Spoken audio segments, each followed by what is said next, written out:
Hello everyone, আসসালামু আলাইকুম। সবাই কেমন আছেন? আশা করি ভালো আছেন। আমি আরিফ হোসাইন। আজকে আমি যে বিষয় নিয়ে আপনাদের সাথে কথা বলবো, দুবাইয়ের ভিসা, ইউএই যে ভিসা আপডেট, এটা নিয়ে কথা বলবো। কারণ আমাকে এই কয়েকদিনে আমার যে লাস্ট ভিডিও আপনাদেরকে দিয়েছিলাম, এটার পরে অনেকে আমাকে এসএমএস করেছে, কল করেছে, হোয়াটসঅ্যাপে এসএমএস করেছে, জিজ্ঞেস করতেছে যে ভিসার আপডেট দেওয়ার জন্য।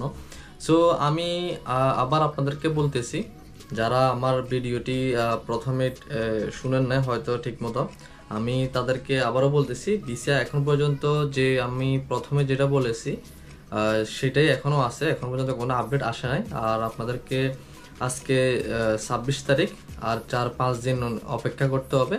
আর 4-5 দিন পরে আমরা ভিসার আপডেট জানতে পারবো। সো সবাইকে আমি অনুরোধ করতেছি, আর 4-5টা দিন মাত্র, আপনারা সবাই একটু অপেক্ষা করুন, ধৈর্য ধরেন। অবশ্যই ভালো কিছু হবে। ভিসার আপডেট অবশ্যই আপনাদেরকে আমি দিব। এমনকি আমি এখনও আপনাদেরকে বলতেছি, যারা চাইতেছেন ভিসা লাগাবেন, অনেক এজেন্সি বলতেছে ভিসা অন হয়ে গেছে, ভিসা হইতেছে। আমি আপনাদেরকে আবারও বলতেছি, আমার নিজেরই ফ্রেন্ড 3বার অ্যাপ্লাই করার পরেও এখন পর্যন্ত ভিসা তার হয় নাই, রিজেক্ট আসছে 3বার। তো সেও অপেক্ষা করতেছে, তার অলরেডি ফাইনও আসতেছে, কারণ তার 26 দিন মেয়াদ ছিল। 26 দিন শেষ হয়ে যাওয়ার পরেও এখন ফাইন আসতেছে। সো আমি আপনাদেরকে বলতেছি, একটু ধৈর্য ধরেন, অপেক্ষা করেন, আর 4-5টা দিন ইনশাল্লাহ ভালো কিছু হবে। ভিসা ইনশাল্লাহ সরকার হয়তো খুলে দিবে।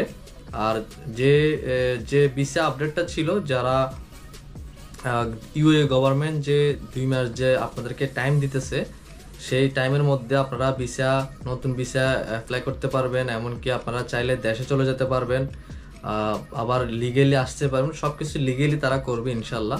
সো এটার পাশাপাশি আপনারা অনেকে আমাকে প্রশ্ন করতেছেন যে এটার পাশাপাশি আমাদেরকে নতুন ভিসার জন্য অ্যাপ্লাই করতে পারবেন, বাংলাদেশ থেকে নতুন ভিসা দিয়ে আসতে পারবেন, বা ভিসা খুলে দিবে কিনা, বা যারা ক্যান্সেলে আছেন ক্যান্সেল ভিসা লাগাইতে পারবেন কিনা।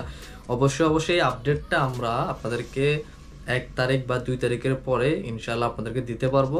সে পর্যন্ত সবাই একটু অপেক্ষা করেন। কেউ কারোর সাথে এখনো পর্যন্ত লেনদেন করবেন না, যেভাবে আছেন এভাবে থাকেন।